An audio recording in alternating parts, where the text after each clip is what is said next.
Veda tax நேயர்களுக்கு வணக்கம். தமிழகத்தில் 2026 சட்டமன்ற தேர்தலானது சூடு பிடிச்சிட்டு வர ஏப்ரல் 23 தேர்தல் நடைபெற இருக்கு.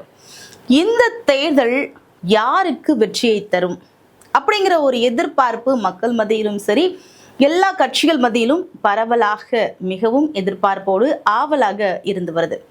இப்போ தமிழகத்துல 4 முனை போட்டி நிலவுகிறது.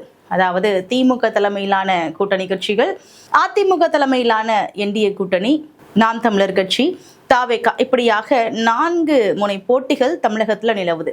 இப்போ திமுக தலைமையில எந்தெந்த கட்சிகள் போட்டியிடுது அப்படின்னு பார்த்தோம்னா, விசிகா, காங்கிரஸ், மதிமுக, மக்கள் நீதி மையம், சிபிஎம், சிபிஐ இப்படியான கட்சிகள் திமுக தலைமையில தேர்தலை சந்திக்க போறாங்க. அதிமுக தலைமையில பாஜக, பாமக, அதாவது அன்புமணியின் தரப்பு பாமக, தமாக, அமமுக, தமிழக மக்கள் முன்னேற்ற கழகம் இப்படியான கட்சிகள் என்டிஏ கூட்டணியில இருக்காங்க. நாம் தமிழர் கட்சி எப்போதும் போல தனித்து தான் இந்த முறையும் தேர்தலை சந்திக்கிறது.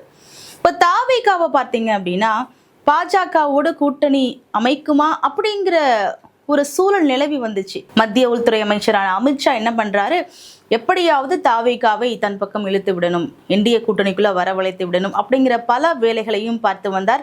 இதற்கான அடித்தளமாகத்தான் பவன் கல்யாண் அவர்களையும் வைத்து பேச்சுவார்த்தையும் நடைபெற்றது. எப்படியாவது தமிழகத்தில் காலூன்ற வேண்டும் அப்படிங்கிற ஒரு எண்ணத்துல எல்லாரையுமே கூட்டணிக்குள்ள உள்ள கொண்டு வந்துடணும் அப்படிங்கிற ஒரு நோக்குல தாவேகாவின் விஜயையும் உள்ளே வரவழைக்க பார்த்தார்கள். இப்படி இருக்கிற இந்த சூழ்நிலையில தாவேகாவுக்கும் பாஜகவுக்கும் கூட்டணி இல்லை அப்படின்னும் ஆயிடுச்சு. இப்போ தாவேகா எந்த தொகுதியில் எந்த வேட்பாளர் அப்படிங்கிறத ஒரு சில தொகுதிகளை அறிவிச்சிருக்கு. அதில் முக்கியமாக பெரம்பூர் தொகுதி விஜய் அங்கே போட்டியிடுகிறார். டி நகர்ல என் ஆனந்த் போட்டியிடுகிறார். வில்லிவாக்கத்தில் ஆதவ் அர்ஜுனா, மயிலாப்பூர்ல வெங்கட்ராமன், எழும்பூர்ல ராஜ்மோகன், இப்படியாக பல தொகுதிகளை அவர்கள் அறிவிச்சிருக்கிறாங்க. இன்னும் பல தொகுதிகள் அறிவிக்கப்படாமல் இருக்கிறது. இப்போ எல்லா கட்சிகளுமே தங்களுடைய வேலைகளை தீவிரமாக பார்த்து கொண்டு வருகிறார்கள். வேட்பாளர் நேர்காணலும் நடந்து கொண்டிருக்கிறது. ஒவ்வொரு தொகுதிகள் வேட்பாளர்கள் ஆரம்பித்த உடனே அவர்களுடைய பிரச்சார வேலைகளையும் ரொம்ப தீவிரமாகவே ஆரம்பிச்சிருவாங்க.